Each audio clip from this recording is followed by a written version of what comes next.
My name is Lynne McEniry. I was born in Yonkers, New York, but I've lived around the East Coast.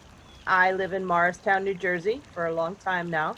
I'm a poet and I also teach English and writing at St. Elizabeth University.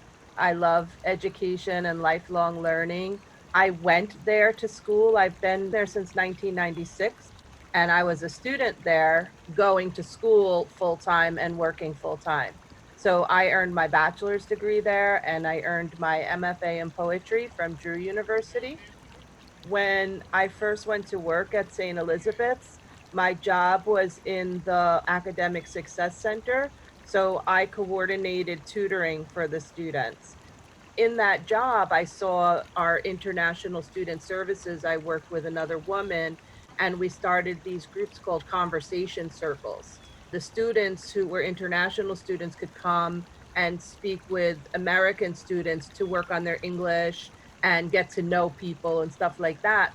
At that time, we had a good number of students from Taiwan. They would come to my office a lot then and talk to me, and I was very interested to learn about their cultures. They could feel at home talking about home and showing me pictures and telling their stories. And it really developed to a point where they would come to my home to visit. We would cook food for them and they would cook food for us. And that was most of that work was in the late 90s into early 2000s.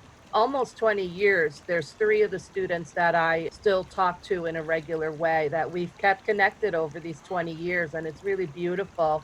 Most of my life, I couldn't travel. Now, in the last few years, a little bit more, but my grandmother was a travel agent. So I've always been interested in meeting people from around the world and getting to know the world through people.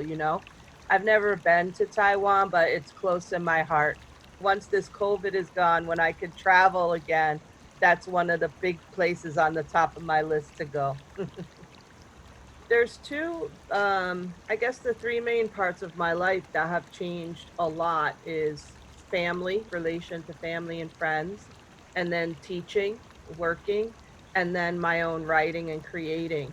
The family part has been a little hard because I have one brother who lives an hour away and a sister who lives an hour away in a different direction. And then my other brother, he lives about 40 minutes away. We all have different life going on, so we can't really see each other all the time. That part of my life was very different, not being able to spend in-person time with the people who I care about. I still miss that. And at work, it's very difficult because our university has decided that the first 2 weeks we're learning remotely, but then we go back to the classroom. The students get to choose, do they want to come to the classroom or do they want to continue to learn remotely? So I've kind of taught myself how to be an online teacher, even though I very much value in person, one on one relationship. I went to a MFA program that was a low residency. So sometimes I lived at school for 2 weeks, but then most of the work was at home. But we had that time to bond with our professors. And I think the freshmen now, they're not getting that. I feel really bad for them. And it's hard to convey your personality to its fullest on this little screen in this little box. Each one of them, if there's 20 little boxes on my screen, by only what I can see in the little box. And I'm afraid if I went outside and bumped into them, I wouldn't even know them.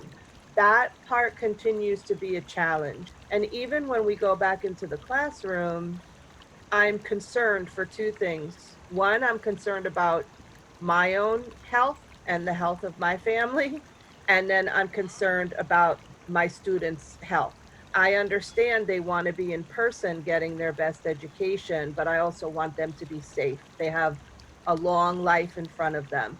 And there are the days where you say, oh, I don't know how I'm going to do this again. But I think art helps with that when you're a creative person and you can go into that creative space and try to make something new yourself.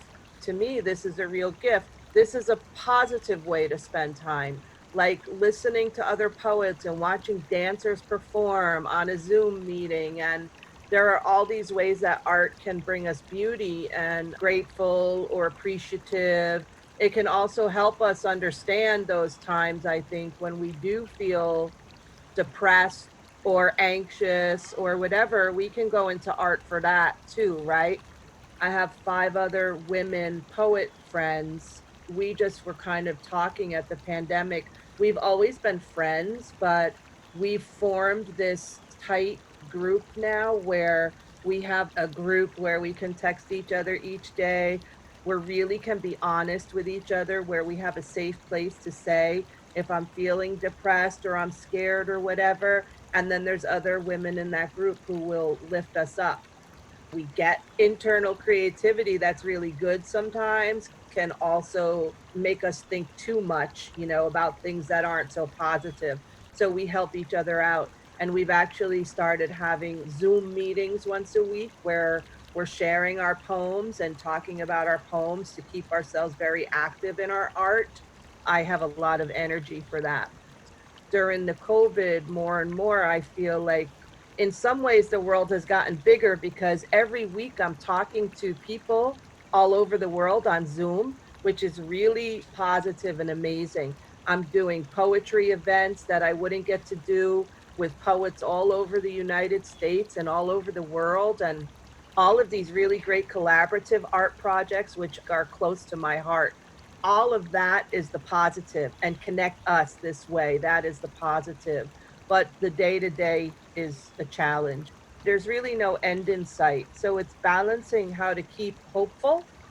There's a saying in America, life is a bowl of cherries.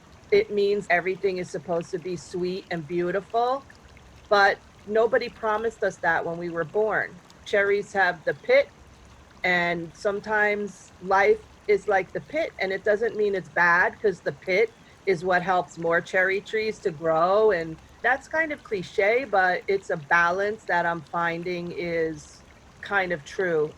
And also, cherry blossoms are beautiful. So I try to find like things to focus on that keep me in the beauty and in the hopeful moment.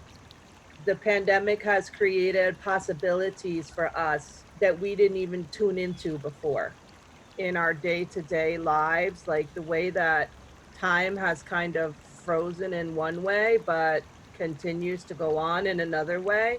But yet it gives us the time to realize how much closer the world can be for us.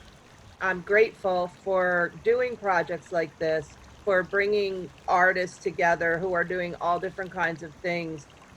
It's important, like you said, for people to open your mind and understand and to try to express ourselves. For me as a poet, I do need to spend a lot of time by myself actually writing the poems, but the poems come from lived experience. So it's really important for me to continue to have those lived experiences so I continue to feed my own writing life.